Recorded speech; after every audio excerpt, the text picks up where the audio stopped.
News plus Rajasthan इस नवरात्रि आपके लिए विशेष पेशकश के अंतर्गत नारी सशक्तिकरण से जुड़ी उन शक्तियों से लगातार रूबरू करवा रहा है जिन्होंने संघर्षों के साथ डटकर मुकाबला किया तथा हार नहीं मानी और हमारे सामने आज एक प्रेरणा स्रोत हैं। इसी कड़ी में आज हम आपको दुर्घटना में दाईं आंख की रोशनी के क्षतिग्रस्त होने के बावजूद हार नहीं मानने वाली उस महिला से मिलवा रहे हैं जो कई ब्यूटी प्रतियोगिताएं जीत चुकी हैं। साथ ही इन्होंने म्यूजिकल सफर इंडिया संस्था के नाम से कला, संस्कृति व सामाजिक कार्य को आगे बढ़ाने की शुरुआत की, जो 8 राज्यों में कार्यरत है। विभिन्न मंचों पर इन्हें 90 से अधिक बार सम्मानित किया जा चुका है। पिछले 15 वर्षों से शिक्षा के क्षेत्र में अभूतपूर्व कार्य करते हुए आर्थिक रूप से कमजोर छात्रों के निःशुल्क प्रतियोगी परीक्षाओं के लिए पावर एजुकेशन संस्था की स्थापना भी की। यह एजुकेशनिस्ट, मॉडल, गायिका, एंकर, लेखिका, अभिनेत्री के साथ साथ मोटिवेशनल स्पीकर भी हैं। बहुमुखी प्रतिभा की धनी तथा हंसमुख स्वभाव की सपना पाठक हमेशा अपने संघर्षों को बयां करने के लिए 2 लाइनें कहती हैं कि ढूंढने से कहां मिलती है तमन्नाओं के रास्ते, चलना ही पड़ता है मंजिल तक पहुंचने के लिए। तो आइए आज आपको मिलाते हैं सपना पाठक से। नमस्कार, न्यूज़ प्लस राजस्थान में आपका हार्दिक स्वागत है। जैसा कि आपको पता है, नवरात्रे में हम उन शख्सियों से आपको रूबरू करवा रहे हैं जिन्होंने समाज के सामने उदाहरण प्रस्तुत करा और कहीं ना कहीं वो आप सबके सामने प्रेरणा स्रोत हैं। उन महिलाओं के लिए, उन बालिकाओं के लिए जो हार के सोच रहे हैं कि कुछ भी नहीं है इस जीवन में। एक महिला होना बहुत डिप्रेसिंग लगता है कई लोगों को, तो हम इस सीरीज़ के अंदर उन्हीं महिलाओं से आपको रूबरू करवा रहे हैं जिन्होंने कुछ ना कुछ कंट्रीब्यूशन करा है समाज के अंदर। आज हम जिस महिला से आपको मिलाने जा रहे हैं, उनकी शुरुआत कहाँ से करें, इंट्रो कहाँ से करें, कुछ समझ में नहीं आ रहा, क्योंकि ये शिक्षाविद रही। शिक्षाविद के बाद मॉडलिंग के अंदर कई अवार्ड जीते, मोटिवेशनल स्पीकर हैं और हाल ही में इन्होंने एक म्यूज़िकल इंडिया सफ़र के नाम से ग्रुप बनाया जो कई राज्यों में, राजस्थान ही नहीं कई राज्यों में फैल गया। तो ज़्यादा कुछ तो हम इनसे जानेंगे। हम बात करवाते हैं आपको सपना पाठक जी से। मैम नमस्कार। नमस्कार मैम, ये बताइए, इतनी सब चीज़ों में डिफरेंट चीज़ों में होना आसान नहीं, इसकी शुरुआत कहाँ से हुई और जिस प्रकार से आप बता रहे थे कि आप फ्री एजुकेशन दिया करते थे, उसकी प्रेरणा कहाँ से मिली आपको? देखिए, अभी भी जैसा ये काम मैंने आपको बताया अभी भी जारी है। और सबसे पहले तो मैं कहूँगी कि प्रेरणा स्रोत जो होते हैं वो माता पिता ही होते हैं और मेरे लिए हमेशा मेरी इंस्पिरेशन रही है मेरी मदर। और डिफरेंट फील्ड में काम करना बहुत मुश्किल नहीं है। हर जगह समय प्रबंधन की आवश्यकता होती है। अगर आप किसी भी काम को प्लानिंग के साथ करते हैं तो आप बहुत सारा समय सेव भी करते हैं और सही उस वक्त का आप यूटिलाइज़ कर पाते हैं। तो मैम, जिस प्रकार से एक थोड़ा सा मुझे भी जिज्ञासा है कि आपने मुझे जब ना आप इनका परफॉर्मा बायोडाटा पढ़ रहा था, परफॉर्मा देख रहा था कि इनके क्या क्या इन्होंने करा, अचीवमेंट करी, तो देखते देखते 1 पेज, 2 पेज, 3 पेज और 5-6 पेज का था। तो आप समराइज़ करके बताएंगे किस प्रकार से आप क्या क्या किस फील्ड में काम कर रहे हैं और क्या जी क्या मैं बिल्कुल बताना चाहूँगी और पूरी एक अपनी लाइफ जर्नी को इन शॉर्ट में बताना चाहूँगी। मैं एक एजुकेशनिस्ट हूँ, करियर काउंसलर हूँ, मोटिवेटर हूँ। इसके साथ साथ मैं सोशल एक्टिविस्ट भी हूँ। 15 ईयर्स से मैं एजुकेशन फील्ड में काम कर रही हूँ। लास्ट 9 ईयर्स से मैं एज ए सोशल एक्टिविस्ट काम कर रही हूँ और लास्ट 5 ईयर्स से मैं आर्ट, कल्चरल और एंटरटेनमेंट के लिए काम कर रही हूँ। अब धीरे धीरे मैं इस सफ़र को बताना चाहूँगी। अभी फर्स्ट मैं एजुकेशन पर ही आती हूँ। एजुकेशन के फील्ड में जो मैं काम कर रही थी तब मैंने देखा कि बहुत सारे स्टूडेंट ऐसे हैं जिनको बहुत सपोर्ट की ज़रूरत है। अगर उनको थोड़ा सा सपोर्ट मिल जाए वो आगे अपनी लाइफ को सेटल कर सकते हैं। तो यही सोच के साथ मैंने अपना एक इंस्टीट्यूट ओपन किया जिसका नाम मैंने रखा पावर एजुकेशन, यानी शिक्षा की एक शक्ति। उसको मैंने नाम इसीलिए दिया कि एक शक्ति होती है शिक्षा। तो पावर एजुकेशन के नाम से मैं इंस्टीट्यूट चलाती हूँ। इसी की और भी 2 ब्रांचेज़ हैं मेरी। ऐप भी है हमारा, ऑनलाइन भी है, ये सारा कुछ ये वर्क चल रहा है इस पर। लास्ट 15 ईयर से इसमें कर रही हूँ। इसी बीच में मुझे लगा कि हमारे सोसाइटी में भी बहुत सारे जागरूक लोगों की ज़रूरत है। अगर जागरूकता के साथ हम काम करें तो हम अपनी सोसाइटी को भी मैनेज कर सकते हैं। नॉट ओनली प्रोफेशनल वर्क, सिर्फ आप प्रोफेशनल वर्क ही नहीं कर सकते। अगर आप वक्त निकालें तो आप सोसाइटी के लिए भी बहुत कुछ कर सकते हैं, क्योंकि सोसाइटी आपको बहुत कुछ देती है। तो हमारा भी दायित्व बनता है कि हम उन्हें कुछ वापस करें। तो इसी सोच के साथ मैं बेसिकली मैं आगरा से हूँ, तो क्लीन इंडिया मिशन के साथ मैं जुड़ी मोदी जी ने बाद में शुरू किया था। हमें लगता था हमारा शहर बहुत साफ़ सुथरा होना चाहिए, तो हम लोगों ने 2014 से हम लोगों ने क्लीन इंडिया मिशन को शुरू किया था। तो क्लीन इंडिया मिशन आज भी चल रहा है। पिछले काफ़ी सारे लोग, थाउजेंड ऑफ पर्सन्स उसके साथ जुड़े हैं। हम लोग उस पर वर्क करते हैं। इसी के साथ साथ मैं ट्रैफिक के साथ जुड़ी, एनिमल्स NGOs के साथ जुड़ी। हाँ, मैं एक बात कहना चाहती हूँ कि हर व्यक्ति हर ऑर्गेनाइजेशन को इस्टेब्लिश नहीं कर सकता। जनरली अगर कोई काम कर रहा है, आप सोसाइटी के लिए बहुत कुछ करना चाहते हैं, तो आप उन ऑर्गेनाइजेशन के साथ जुड़ के अपना इनपुट दे सकते हैं, और मैंने भी वही किया। मैंने 3 ऑर्गेनाइजेशंस इस्टेब्लिश किए। बाकी मैं कई सारी ऑर्गेनाइजेशन के साथ जुड़ के काम कर रही हूँ। मैं एंटी करप्शन से जुड़ी हूँ, मैं नेशनल जॉइंट सेक्रेटरी हूँ, उसके लिए भी वर्क कर रही हूँ। और इसी तरीके से clean India mission, traffic support team के साथ जुड़ी, एनिमल्स के सर्विंग के लिए जुड़ी। साथ में ब्लड के लिए मेरा ऐसा है कि पूरे ऑल ओवर इंडिया में कभी भी कहीं भी नीड होती है, 10 मिनट्स में हम लोग उसको अरेंज करते हैं, क्योंकि एक बहुत बड़ी टीम है हमारे साथ। और इस तरीके से सोशल वर्क हमारा स्टार्ट हो गया और अभी सतत जारी है और हमेशा चलता रहेगा। मैम, जैसे हमने जब जाना आपके बारे में, तो एक म्यूज़िकल ग्रुप भी है आपका, जो म्यूज़िकल ग्रुप काम करता है उन म्यूज़िक लवर्स के लिए जो कहीं ना कहीं ये सोचते हैं कि म्यूज़िक तो है हमारे अंदर, लेकिन टैलेंट कहाँ दिखाएं, उनको मंच देता है, तो उसके बारे में बताइए। जी, म्यूज़िकल सफ़र इंडिया बहुत ही डिफरेंट थिंग्स है। It's not a group, it's a totally organization. इसको मैंने नेशनल लेवल पर इस्टेब्लिश किया है।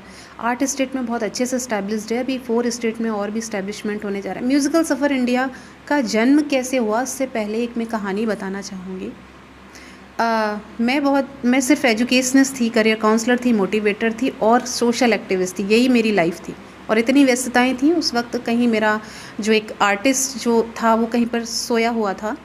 हालांकि मेरी मदर चाहती थी कि मैं एक सिंगर बनूं, प्लेबैक सिंगर, और उसके साथ साथ मैं एक कथक डांसर बनूं। उन्होंने स्टार्टअप किया भी था और मैंने बचपन में 4-5 इयर्स की एज में मैंने प्रोग्राम्स किए भी। आफ्टर दैट सडनली उनकी डेथ हो गई। बीमार थी वो, कैंसर था, उनकी डेथ हो गई। वो मेरे लिए इंस्पिरेशन थी, पर वो होता है कि फादर को लगता है बेटी हायर एजुकेशन ले, ये वो, तो बस मेरा फिर फोकस हो गया एजुकेशन पे। तो वो एक मिली जुली सी हमारी शुरुआत हो रही थी। सडनली 2016 में मेरा एक एक्सीडेंट हुआ। उस एक्सीडेंट में मेरे राइट आई डैमेज हो गई थी, विज़न चला गया था। मल्टीपल सर्जरीज़ हुई थी, लगभग 13 सर्जरीज़ हुई हैं मेरी। तो उस सर्जरी की ड्यूरेशन में मुझे लगा कि क्यों ना मैं इस टाइम का यूटिलाइज़ करूं। और वो अगर कोई पूछे मेरी लाइफ का बेस्ट पार्ट क्या है, तो मैं कहूँगी मेरा वो वाला टाइम है, क्योंकि तब मैं जान पाई कि सपना पाठक कौन है। अभी तक तो दूसरों के लिए काम कर रही थी, अपने प्रोफेशन के लिए काम कर रही थी, लेकिन मैं कौन थी मैं तब जान पाई। क्योंकि सर्जरीज़ होती थी, 3 मंथ्स तक हमको रेस्ट करना होता था, कोई मूवमेंट नहीं कर सकते थे, आप कुछ नहीं कर सकते। तो एक पोजीशन होती थी, उस पोजीशन में हमको लगभग 18 घंटे बैठना है। तो एक मेरे को हमेशा एक बिग बॉस का टास्क याद आता था। तो वो टास्क सोचती थी कि नहीं, मैं कभी करूँगी तो इस तरीके से ही करूँगी, और नहीं, मुझे एक रिकॉर्ड भी बनाना है। तो लगातार जब मैं इस तरीके से हेड डाउन पोजीशन में बैठती थी, तब उस वक्त मेरा singer, anchor, actor, model, writer मैं सब बन गई उसी वक्त पे। लगातार वही चलता रहा। बहुत सारे सॉन्ग्स गाए, बहुत सारे सॉन्ग्स हमने रिकॉर्ड किए। लगा कि नहीं, हम कर सकते हैं। तो ये जब इस्टेब्लिश हुआ हमारा म्यूज़िकल सफ़र इंडिया, मैंने 2016 में इसको इस्टेब्लिश किया और इसका एक मोटिव रखा मैंने। जब मैं ये सब कर रही थी तो मुझे कई सारे लोग ऐसे मिले जो करना तो चाहते हैं, उनके पास मंच नहीं है, जहाँ पर कहीं पर उनको रजिस्ट्रेशन फ़ीस देनी होती थी, कहीं पर कुछ होता था, तो फिनेंशियली नहीं है। तो मुझे इसका कॉन्सेप्ट ये समझ में आया कि मैं एक ऐसी नेशनल ऑर्गेनाइजेशन को इस्टेब्लिश करूँ जहाँ पर उन लोगों को मैं लेकर आऊँ कि भाई कच्ची बस्तियों में है, टैलेंट बहुत है। जिस वक्त मैं वर्क कर रही थी फ्री एजुकेशन पे, तो मैं देखती थी कि लोगों का इंटरेस्ट, हर एक का इंटरेस्ट स्टडी में नहीं है, उनका कुछ और है, उनके अंदर कुछ और हुनर है। तो फिर मुझे ये दोनों रास्ते मिल गए। मैं एजुकेशन में जो जाएगा वो उसके लिए पावर एजुकेशन है, और अगर आर्ट, कल्चरल, एंटरटेनमेंट की फील्ड में जाना है तो उसके लिए म्यूज़िकल सफ़र इंडिया। और म्यूज़िकल सफ़र इंडिया मेरे लिए एक बच्चे की तरह, मैं बहुत प्यार करती हूँ, क्योंकि म्यूज़िक लाइफ है मेरी, म्यूज़िक पैशन है मेरा। तब मैं समझ पाई कि मैं एक सिंगर भी हूँ, मैं एंकरिंग भी करती हूँ, मैं एक्टिंग भी करती हूँ। तो वो सारा एक जो आर्टिस्ट निकला वो उसी वक्त निकला। अगर वो नहीं होता तो शायद मैं नहीं होती, क्योंकि उसी वक्त मैंने लिखना चालू किया।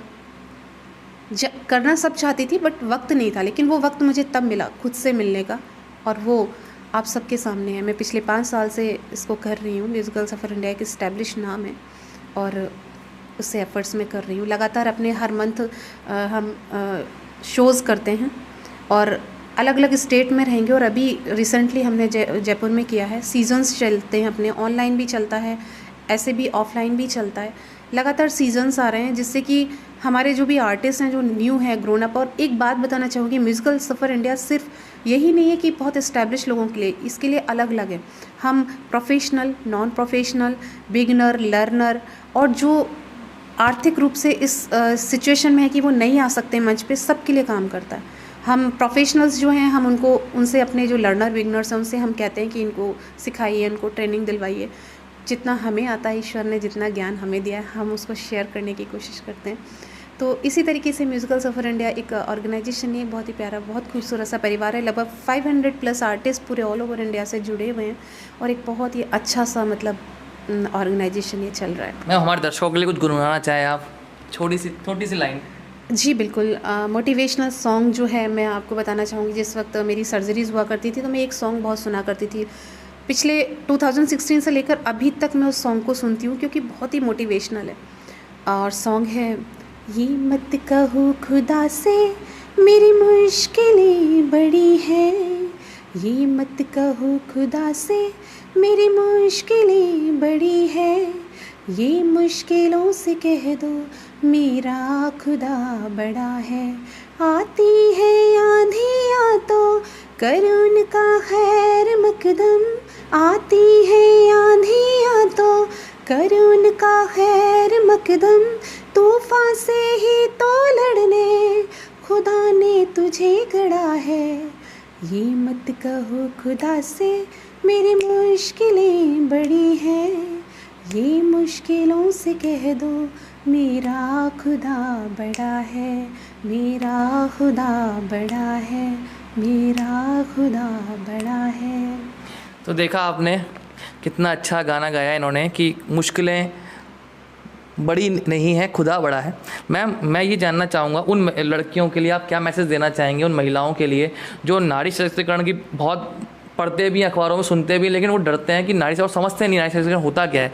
तो उसके बारे में शॉर्ट में आप कुछ बताना चाहें, किस प्रकार से एम्पावरमेंट हो सकता है वुमन का और क्या कमी अभी समाज में है अपने? देखिए, मैं ये कहूँगी कि नारी अपने आप में सशक्त है, उसे किसी और सशक्तिकरण की ज़रूरत नहीं है। ज़रूरत है अपने अंदर एक हिम्मत जगाने की। और आज के समय में तो स्त्री पुरुष में कोई असमानता ही नहीं है। पुरुष भी सपोर्ट करते हैं स्त्रियों को और स्त्रियां भी सपोर्ट करती हैं पुरुष को। समाज में दोनों बराबर से चल रहे हैं। किसी भी सक्सेसफुल वुमन के पीछे किसी मेल का हाथ होता है और किसी मेल के पीछे किसी वुमन का हाथ होता है। बस दृढ़ इच्छा शक्ति होनी चाहिए, अपने अंदर एक कॉन्फिडेंस होना चाहिए कि आप कर सकते हैं। यू कैन डू, आप सब कुछ कर सकते हैं, सब कुछ हर कोई कर सकता है। ऐसा कोई भी काम नहीं है जो नहीं कर सकता, सिर्फ एक हिम्मत की और विश्वास की ज़रूरत है। मैं अपने संदर्भ में कहूँगी कि मैं शायद कुछ भी नहीं होती अगर मेरे हस्बैंड ने मुझे सपोर्ट नहीं किया होता। वो मेरी लाइफ के लिए मेरी मदर तो प्रेरणा है, लेकिन वो मेरे पिलर है, वो मेरी बैकबोन है। अगर वो नहीं है तो मैं कुछ भी नहीं हूँ। ना तो पावर एजुकेशन, ना सपना पाठक, ना म्यूज़िकल सफ़र इंडिया, ज़ीरो है अगर वो मेरे सामने मेरे साथ नहीं है। क्योंकि हर वक्त उन्होंने मुझे साथ दिया, हर वक्त, हर सिचुएशन में, हर एडवर्स कंडीशन में उन्होंने पॉजिटिवली साथ दिया। तो हैट्स ऑफ करती हूँ मैं उनको कि उन्होंने मुझे बहुत सपोर्ट किया है। और मैं थैंक यू भी कहना चाहती हूँ आपके इस चैनल के माध्यम से।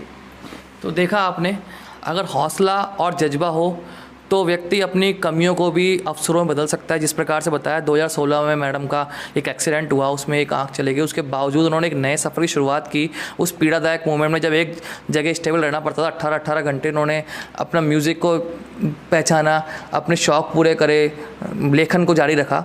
तो कुछ भी असंभव नहीं है, मुश्किल नहीं है।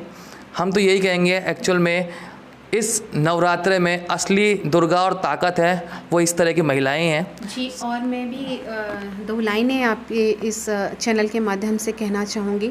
ढूंढने से कहाँ मिलते हैं तमन्नाओं के शहर, ढूंढने से कहाँ मिलते हैं तमन्नाओं के शहर, चलना भी पड़ता है मंजिल को पाने के लिए। धन्यवाद दोस्तों। तो आपने देखा किस प्रकार से एक जिंदा दिल शेर के साथ इन्होंने अपने बात को समाप्त किया। तो इसी तरह से हम आपको आगे भी दिखाते रहेंगे, उन महिलाओं से मिलवाते रहेंगे इस नवरात्रे जिन्होंने समाज के सामने उदाहरण प्रस्तुत किया। अभी के लिए इतना ही। मैं सुमित दीक्षित, मेरे साथ कैमरा साथ मिलते रुपेंद्र गुप्ता।